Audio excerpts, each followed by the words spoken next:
No, vuelvo y repito, siempre lo digo, no es Baphomet, ni tiene nada que ver, aparte que siempre lo vuelvo y repito. Baphomet, Eliphas Levi, que fue el que lo diseñó, digamos que diseñó un conjunto de símbolos que era para meditar. Servía para meditar esos símbolos como lenguaje para el inconsciente, o sea que nada que ver con rituales tétricos ni nada que ver. Es increíble cómo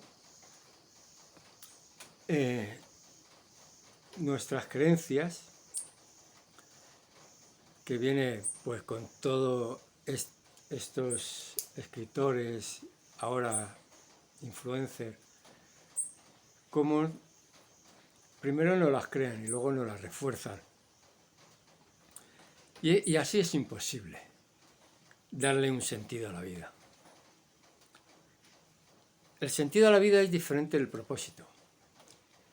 El sentido de la vida es el significado que tú, como ser humano, das a aquellos acontecimientos o aquellas experiencias de la vida que tú tienes, que vives, que experimentas. Las limitaciones de la vida, como os digo, estas creencias limitantes, que son las que nos autosaboteamos, son las culpables de que nos autosaboteemos, son las que nos hacen ver la vida en función a nuestras creencias. Y claro, esas creencias preparan el cerebro para que todo lo que venga de fuera lo interprete en función de nuestras creencias y nosotros simplemente decidimos cómo actuar ante esa experiencia, qué movimiento vamos a tener y sobre todo que es que aquello que nosotros decimos, si tú le preguntas a alguien qué es para ti la vida, es parte de sus creencias lo que diga. Y la mayoría de todos, y es algo curioso, es que la vida es injusta, la vida es terrorífica, esto no es vida, sin darnos cuenta que todas esas afirmaciones hacen que sea como tu cerebro percibe la vida y entonces tú, con tus sentimientos, la sientes. Yo no recuerdo haber oído a nadie cuando le he hecho la pregunta ¿qué es para ti la vida? Que me dijera, para mí la vida es vida, es algo maravilloso que estamos experimentando, es algo que nos hace crecer como seres humanos, son experiencias que tenemos que vivir para cultivar ese ser, para que nuestra alma se nutra de esas experiencias y de esta forma, pues, hacer que cuando salgamos de nuestro cuerpo podamos estar, digamos, tranquilos, a gusto, confortable, sin remordimientos, que eso es lo más importante cuando uno se va de este plano, y nos preparamos para la siguiente venida, y gracias a esta idea que tengo de vida de maravillosa, voy a tener una buena encarnación, porque así está por ahí cantando una gallina. No hay huevo, señora. Un paréntesis. No hay huevo. Tengo 2 días, 3 días que no están poniendo huevo. Pero esa ayer cantó.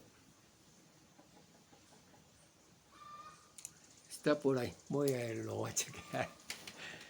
No, están cambiando las plumas, no sé. No, tiene un ciclo de descanso, lógicamente, son ciclos. Entonces, esas opiniones que tú das sobre la vida, sobre los hechos que hace que te muevas y experimentes y acciones, es lo que te va a dar la vida. La vida no te puede dar nada bueno si tú no piensas que la vida es buena. Tíramelo, colega, tíramelo. Mariconcito, el Bobonich.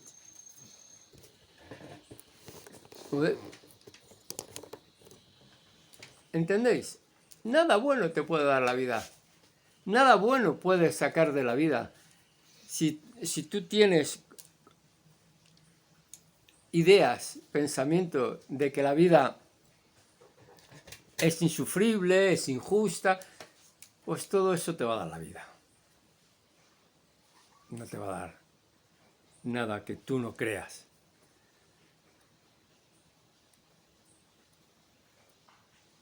Como decía, vete. Cuando me descuido entra y mira, y encima están comiendo unas semillas que son como moradas, no son moras, y hacen unas cagadas como negra o azul oscuro, que es que lo pone todo. Sí, tú te das cuenta de qué flores o qué frutos están ahora porque ellas comen. Ahora viene la guayaba, comerán guayaba, y las mierdas después serán con los granitos de guayaba, las semillitas. Pero bueno, cierro paréntesis. Por eso decía que el sentido de la vida no tiene nada que ver con el propósito de la vida, es algo que también solemos confundir. Vuelvo y repito, el sentido de la vida es el porqué de las cosas, es el significado que tú le das a esos hechos. El propósito de la vida es el cómo, es la pregunta, el cómo vivo la vida, el cómo, por qué camino voy a seguir, es el camino, son los objetivos que uno se marca, que va unido a un sentimiento que ahora os voy a comentar de comunidad, que es la profesión. Salimos del propósito, que es el camino, es el objetivo, es el cómo voy a vivir la vida a partir de tal momento. Y ahora nos vamos a algo que es el inicio de todos nosotros, de cómo nosotros enfrentamos o vivimos la vida. Todas nuestras creencias, parte de nuestras principales creencias limitantes, viene de la niñez, inclusive antes de hablar. Dirá, pero bueno, sí, antes de hablar, tú ya estás sacando ciertas conclusiones sin lenguaje, pero con sentimiento, que de ahí vienen ciertos problemas de la familia. Por eso digo que una de las cosas que ha hecho que vivamos la vida que vivimos, que tengamos la vida que cada quien quiere tener, que es nefasta, dura e injusta, viene de nuestros primeros años de vida, de la familia, del entorno, de la genética y, digamos, de los factores cósmicos. Y somos el resultado de eso, somos el resultado de esos primeros años de nuestra existencia. Punto pelota. Ahora os voy a comentar el tema del sentimiento de comunidad, algo tan sumamente importante para construir la comunidad y luego de ahí la sociedad. Por eso ahora mismo tenemos una sociedad distópica, una subnormalidad ya legalizada y aceptada, y resulta vivencial también. Y es que el sentimiento de comunidad es lo que hace que el individuo o el ser humano le dé un sentido de vida original. Porque el sentido de vida se basa en cómo ves tú la vida, pero tú la ves en función a 3 puntos. Que es la actitud con la que tú te enfrentas a la vida, al prójimo. Digamos que es cómo tú te enfrentas el individuo a la sociedad, cómo el individuo se enfrenta a la sociedad, participa en la sociedad humana. El segundo punto es el profesional, la profesión, que ahí, digamos que influencian los factores cósmicos. La profesión viene ya a través de esta carta natal, y lo comentaba el otro día. Son cualidades, potencialidades, que estos planetas, en estas posiciones, cuando tú naces y a la hora que naces, en el lugar que naces, pues ejercen sobre ti. Sobre todo sobre el pensamiento abstracto. Esas cualidades pueden ser potenciadas en tu niñez porque tienes una familia que potencia esas cualidades, tienes un padre y una madre que se dan cuenta de tu potencialidad y te ayudan, te acompañan a que esa potencialidad pues sea buena para ti, la puedas desarrollar, o bien te castran, o bien ellos se dan cuenta que tú pintas muy bien, escribes mucha poesía,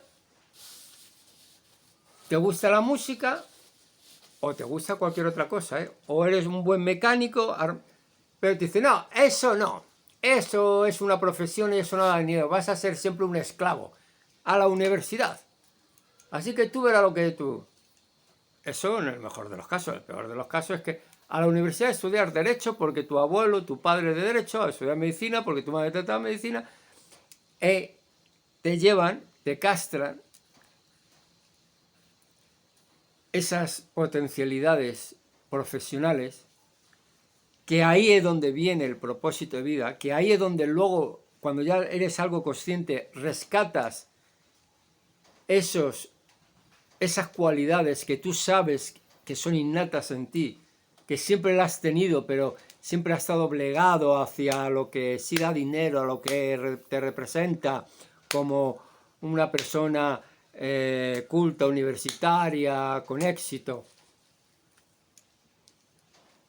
Y resulta que luego, cuando ya tienes una cierta edad y eres consciente de ello, buscas ese propósito, que más vale tarde que nunca, vamos a estar claros.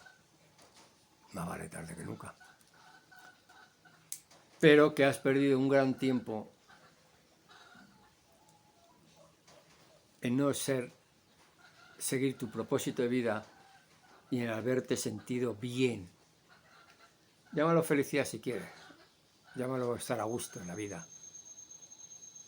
Parte de ese trauma de que nos castraron esas cualidades, esas potencialidades de profesión, es que nosotros empezamos a formarnos nuestras personalidades y empezamos a opinar sobre los hechos que nos acontecen, sobre los hechos que experimentamos.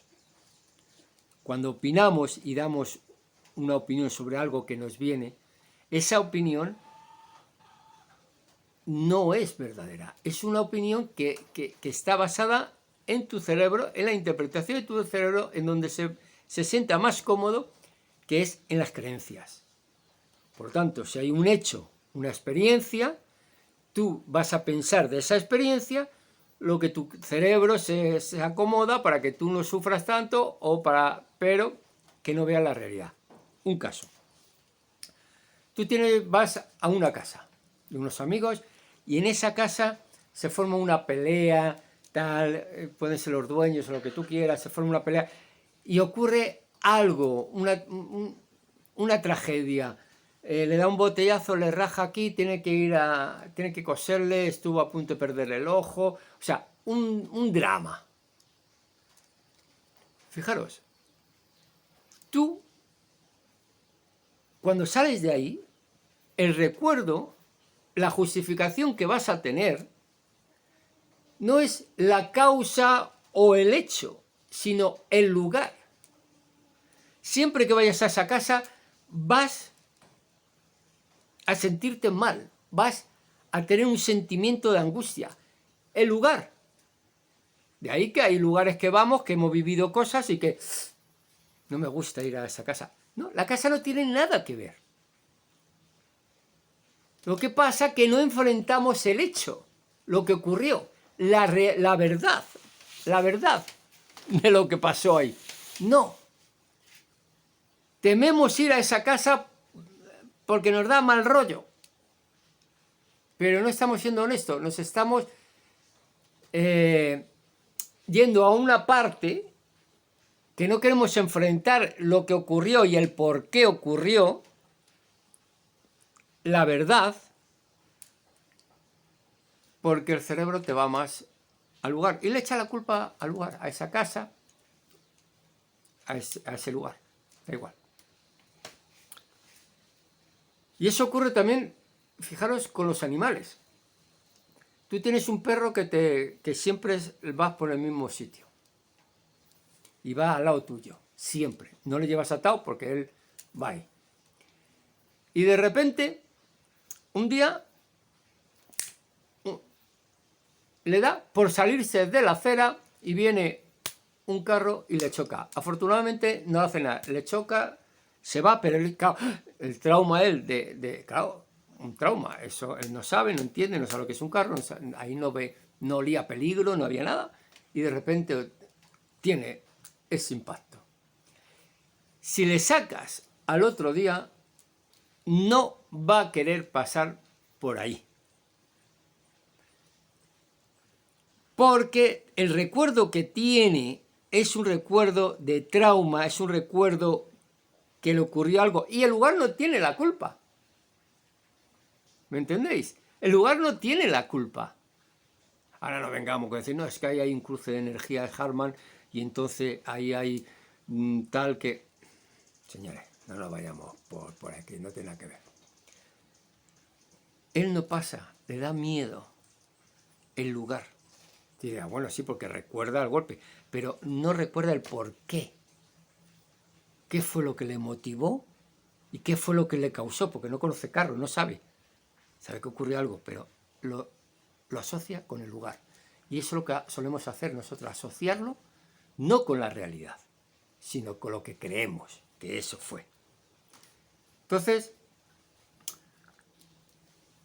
yéndonos un poquito, tenemos la actitud con la que el humano se enfrenta a la sociedad humana, tenemos la profesión, que digamos que son los factores cósmicos que ejercen sobre nosotros para dirigirnos, porque todos tenemos un cometido, todos tenemos unas cualidades para desarrollarlas, porque a través de esas cualidades vamos a aportar a la sociedad algo. No digo bueno o malo, vamos a aportar algo gracias a nuestras cualidades. Por eso hemos venido con esos factores cósmicos, para desarrollarlo, para expresarnos, y que eso que expresamos no tiene que ser arte siempre, puede ser hasta panadería, puede ser, yo qué sé, lo que tú quieras. Pero eso que expresamos sirva para ese colectivo o ese sentimiento comunitario, para que participe en en ese sentimiento comunitario. Y por último tenemos el amor. Actitud frente al prójimo, como tú te enfrentas al prójimo, a la comunidad, a la sociedad humana, profesión y amor. Y el amor es el sexo. No es el amor así. Es sexo, es cómo tú actúas con el sexo contrario. No con tu sexo, con el sexo contrario. Así tú actúes con el sexo contrario, es parte de ese sentimiento de comunidad. tenemos cómo participas, tenemos tu profesión y tenemos cómo tú actúas, cómo actúas con el sexo contrario. La mujer, cómo actúa con el hombre. En estos casos ya podéis ver que hay una parte donde siempre se ha intentado discriminar al hombre, ponerle como tal. Ya estamos viendo cómo ese sentimiento de comunidad no existe, se está rompiendo por este tercer punto, que es cómo tú actúas con el sexo contrario. Esos 3 puntos son fundamentales para tener un sentimiento de comunidad ideal, para vivir en una sociedad ideal, participativa, colaborativa, compasiva. Esos son, digamos, los puntos claves, los sentimientos y las acciones que tenemos que desarrollar y expresarnos para una comunidad armoniosa. Te enfrentas a tu prójimo con compasión, con colaboración, sin pensar que esa actitud o esto significa algo, porque volvemos siempre a la quijotera, a lo que interpreta la quijotera, que ese movimiento o eso que me dijo con ese tono ha querido decirme esto, o que con esa mirada me ha dicho lo otro, o que yo le dije esto y el gesto que hizo él, que se fue y no me hizo caso, me dice lo otro, entonces ya te está montando. Entonces ahí, cómo tú interactúas con tu prójimo, cómo desarrollas tus potencialidades, esas cualidades innatas que vienen a través, digamos, de los factores cósmicos, cómo la desarrollas para el bien de la comunidad, porque si es para bien para ti, es para el bien de la comunidad. Si tú tienes una cualidad de ser un panadero fantástico, porque te gusta, porque lo vives, te apasiona en positivo. Acordaros que os hablaba de pasión, la gente entiende que la pasión es sufrimiento y no tiene nada que ver.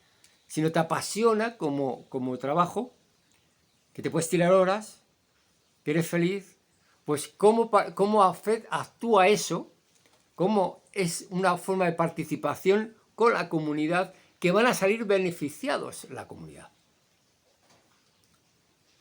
O sea, esas cualidades que va a hacer, coño, yo soy muy buen, yo qué sé, se me da bien las plantas. Pues yo voy a hacer el huerto y esas cualidades mías innatas que se me da bien, las voy a poder experimentar, accionar sobre el campo, sobre el huerto, para el beneficio de la comunidad. Fijaros cómo estamos en lo contrario. Si tienes cualidades, te las castro para que seas un trozo de carne con ojos. Y luego, cómo interactúo con el sexo opuesto. ¿Soy un patriarcado o matriarcado? ¿Soy un machista o una feminazi? ¿Cómo interactúas? Que es lo contrario de lo que está ocurriendo hoy. Entonces, hoy se puede decir bien alto y bien claro que no existe el sentimiento de comunidad. No existe. Por eso está todo como, bueno, como trozos. Uno por aquí, otro por allá, todo. Donde la culpa del individualismo es lo que se vive hoy día. Por lo tanto, si hay ese individualismo del yo, de mí, no puede haber sentimiento de comunidad. Por lo tanto, no puedes participar ni con colaboración, ni con cooperación, con compasión. No puedes, porque antes estás tú. y es un interés, busco mi interés. Entonces, claro, si nos vamos en que generaciones atrás de nuestros abuelos, de nuestros padres, cómo nos educaron bajo ese contexto en el que vivieron ellos, tanto sociopolítica, religión, todo lo que pudieron vivir, pues lógicamente somos fruto de esos padres que a su vez de esos abuelos, de esos bisabuelos, tatarabuelos que fueron engramando en tus células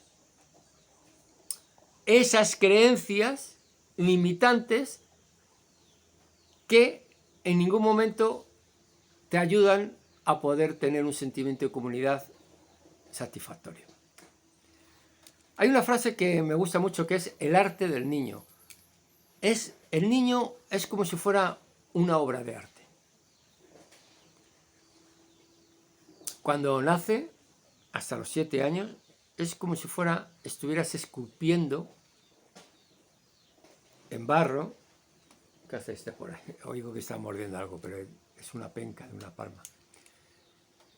Que estás moldeando sin interés del padre ni de la madre. Lo único es ayudar a aportar, tener el conocimiento suficiente, que los padres tengan ese sentimiento de comunidad y que vivan en comunidad para poder formar y crear un arte, el arte del niño. Porque hay 3 elementos que son fundamentales para que este niño, esta escultura humana, este arte maravilloso, poético del niño, tenga y ayudemos a que tenga ese sentimiento de comunidad. Y es controlar, y dirá, ¿control? Sí, es que al niño se requiere del control cuando tiene que tener control. Por ejemplo, los instintos. Tienes que tener control, porque un niño no tiene un instinto ni es consciente de su instinto. Por lo tanto, tú tienes que tener control para que no se desboque. Para que no tenga instintos, que luego tenga experiencias que él interpreta a su manera, erróneamente, porque no tiene la experiencia, ni tiene ese conocimiento lingüístico ni conceptual, para interpretar eso como un miedo, un peligro. Y a lo mejor no es, pero ya se está creando, una limitante. Porque no hubo el padre que dijo, no, mira, esto es así, míralo, hazlo, ve cómo es total, y le pueda dirigir los instintos. El impulso, que no tiene nada que ver con el instinto de supervivencia, el instinto que viene de él, que nace de él, pero el impulso son impulsos que tiene de descubrir. Entonces, ahí están los padres para que descubra y de la forma que lo haga sea no traumante, sino que sea real. El impulso a tocar el fuego, bueno, te quemaste. Sí, es real, pero no, el problema no es la estufa, es que el fuego quema. Y ahí. Y luego las impresiones, que esto es lo más importante que hoy día. Esas impresiones que el niño ha tenido ante ese impulso es lo que le va a marcar los traumas y lo que va a hacer que tenga una vida con sentimiento de comunidad, o sea, como ahora, un egoísta o una egoísta. Entonces, claro, no nos damos cuenta que muchos de los sueños que hemos tenido y que no hemos desarrollado, muchos de los anhelos en nuestra vida vienen de ahí. Muchos de los traumas vienen de ahí. Siempre que no tener el éxito de un emprendedor viene de ahí. Si eres un niño o una niña que te han mimado, que siempre hay que ver en función de los hermanos que has tenido y en qué puesto has estado, siempre tenemos que El primero se parece al padre, con lo cual el padre se identifica con el hijo mayor y ahí. La madre se identifica con el último porque es lo normal, no siempre lo normal. En mi caso no fue así. Pero se identifica con el último porque es el último ya, su último sueño que quería, tener 3. Ok. Y el del medio se queda colgado. En mi caso, como digo, fue el mayor y el mediano. A mí, pues bueno, era otra época, era otro entorno, había que... tus hermanos ahora cuidan al pequeño y lo que sea. Pero, ¿qué ocurre? Que en función a eso tú recibes más cariño, más ayuda, más seguridad que al que le desplazas. Es que él es muy raro. Déjale, es muy raro. Mira que fue raro de que nació, ¿eh? Ya nació con alga. Pues nada, es así. Déjale. Ya te están influenciando. No en mi caso, ¿eh? No estoy poniendo un ejemplo mío. No nací del nalga. No ve, nací así. Ahí se me fue toda la perusilla que tenía y ya nunca más volvió a salirme.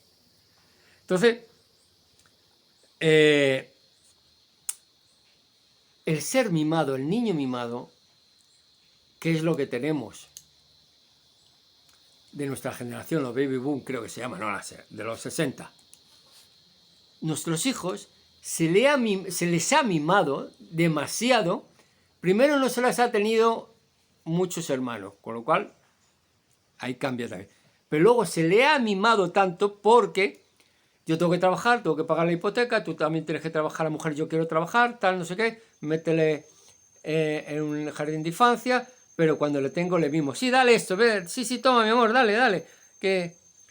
Cómprale esto, sí, la madre, como le tiene jardín de infancia y no tiene con él, cuando está con él, pues se desvive, ay, que tiene esto, ay, que tiene lo otro, ay, que por Dios, ay, sí se nos muere, ay, que esto, ya vienen los miedos, la sexta, tal, y le va mimando, y no hay cosa peor, y de los grandes fracasos empresariales que son niños y niñas mimadas. Ay, que es que el más bonito fue la niña última, la más joven. Ay, que, y el padre, ay, no, y los otros son unos trastes. Ay, pues todo eso va minando y sobre todo si es mujer, todavía peor. Porque lo que hace, ¿cómo se diría? Las técnicas de mimarla sería a través de la madre, porque es bonita, es más bonita que todas las hermanas, porque es más simpática que todas las hermanas, y entonces le representa mejor, le cae mejor a la gente, por lo tanto se esfuerzan más en ella, si mi amor toma esto, y a tu hermana que no se entere, ¿eh? Y tal, y ya está creándole conflictos, y ya está castrándola o castrándole, para la mujer es peor todavía, castrándole todas sus potencialidades, porque él entiende que lo que decía, esas impresiones que recibe, entiende que él se lo merece todo, que él se merece todo. Pero cuando va creciendo y va en el colegio se da cuenta que no, que ya no está su madre o su padre para decirle, toma mi amor, toma, te ayudo, te compro una moto. Y no le ganas a tu hermana, ¿eh? Te compro una moto, di que has trabajado y tal, te compro una moto. Y así, dándole lo que quiere y haciéndole que ella o él sean una maravilla. Y la mayoría de los mimados y las mimadas no lo reconocen, no quieren reconocerlo. Entonces, resulta que cuando van ya a un colegio, se enfrentan con otros y ya tienen que competir, pero no quiere competir. Porque si no tienen la seguridad de que él o ella vaya a ganar, se retira. De ahí los fracasos. De ahí que nunca, son personas que nunca pueden terminar las cosas, no cierran ciclos, no terminan de cuajar. Se van porque no tienen claro que vayan a ser los líderes, no tienen claro que vaya a ser la líder, no tienen claro que vaya a ser la empresaria o el empresario de ese negocio, porque hay otro Y ahí viene el sentido de inferioridad. La mayoría de estas personas mimadas tienen un gran sentido de inferioridad cuando se muestran, cuando empiezan a descubrir el mundo, porque ya no tiene a su madre ni a su padre que la vaya a proteger. Por lo tanto, ese sentimiento de inferioridad quiero llegar ahí, pero coño, ese va también para allá, y ese me va a ganar, no, pues entonces yo me retiro. Estás en una maratón del colegio, va ganando, voy a ganar, sí, quiero ganar, porque me imagino con las medallas, me imagino a mi madre, a mi padre que me va a comprar esto si gano, me han dicho tal, no sé qué, no sé cuánto, y luego cuando vas, ves que hace otro, ay, se va a ganar, ay, yo no. Como no vas a ganar, ¿qué haces? Te esperas a entrar con el grupo, no quieres el segundo puesto, porque no quieres que te vean que has perdido. Por lo tanto, vas a esperar a unos cuantos para tú pasar entre ellos, y siempre tú lo vas a ver con la cabeza agachada. Esto es un síntoma de los fracasos que hay a todos los niveles de pareja, ni te cuento. Cómo estas personas mimadas, primero, que no suelen tener hijos, porque es una competencia. Es una competencia. No saben. Van a perder el cariño del marido, la atención del marido o de la mujer. Que eso suele ocurrir. Cuando una pareja tiene hijos, durante los primeros años al marido se le echa de lado.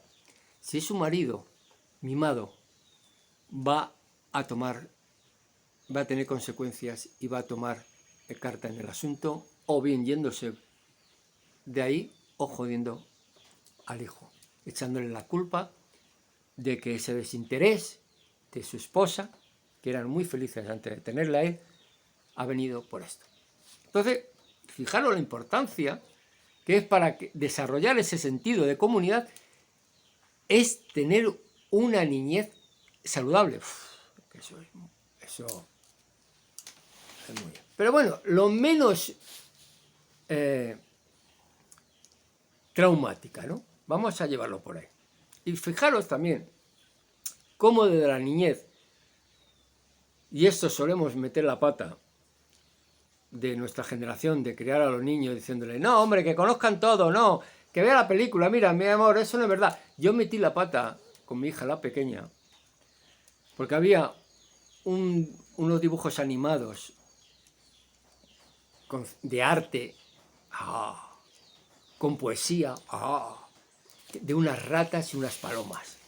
Es un cuento, pero llevado a animación.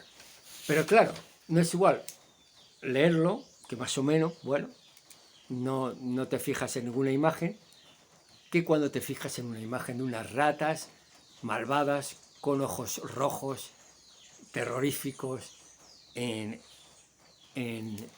las letrinas, en el submundo de las calles, y las palomas bien, y la paloma que se tiene que defender de las ratas, porque vuela y las ratas no, tal. Yo metí la pata porque mi hija empezó a tener mucho miedo a las ratas cuando vivía aquí, que veíamos, pero no lo expresaba. Yo me tuve que dar cuenta y no dormía cuando había un sonido por el techo. Y luego ya me vino a decir que ese cuento le dejó a ella traumada con las ratas, que cuando había un ruido se imaginaba a las ratas con ojos rojos y tal, no sé qué, no sé cuánto. Fijaros. Pero no, hombre, no, que lo vea la niña, no. Yo lo que pasa es que ya lo dejé terminar para que leyendo porque yo me di cuenta. Pero ya dije, si lo corto ahora se le va a quedar más grabado. ¿Por qué? Entonces va a pensar más. Entonces si lo dejo así y lo comento las cosas como, no, mira, vaya dibujo, ¿para qué malas son, tal, no sé qué, y le quito. Pero como quiera, se queda. Eso ocurre mucho también con aquellos matrimonios que no tienen hijos, sobre todo la mujer, porque cuando eres hijo o hija, sobre todo las hembras mayores, que dice, mira, tu mami está embarazada, pero cuando sin sin entender, y encima como solemos tener los hijos cada 2 años, 3 o 4 años como mucho, pues se supone que todavía está en un periodo el niño de poca edad, de poco entendimiento. Es absorber e interpretar a su manera, si no tiene guía. Con lo cual siempre es erróneo, no es real. Las cosas tontas las interpreta mejor muy grande y las muy grandes muy tontas. O sea, no hay guía. Entonces, cuando decimos, no, mira que tu mamá va a tener un hermanito. Mira, y la mamá dice, ay, me duele mucho, esto está acá, yo quiero que saque. Ya la niña entiende que eso no es bueno.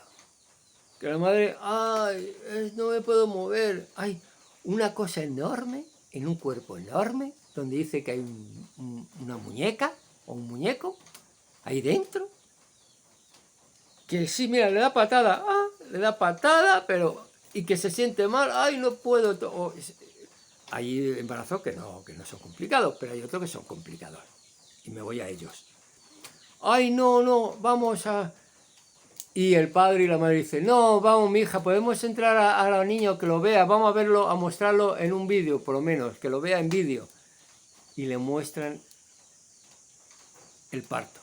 Yo he asistido, bueno, yo estuve en los partos de los 3, de mis 3 hijas.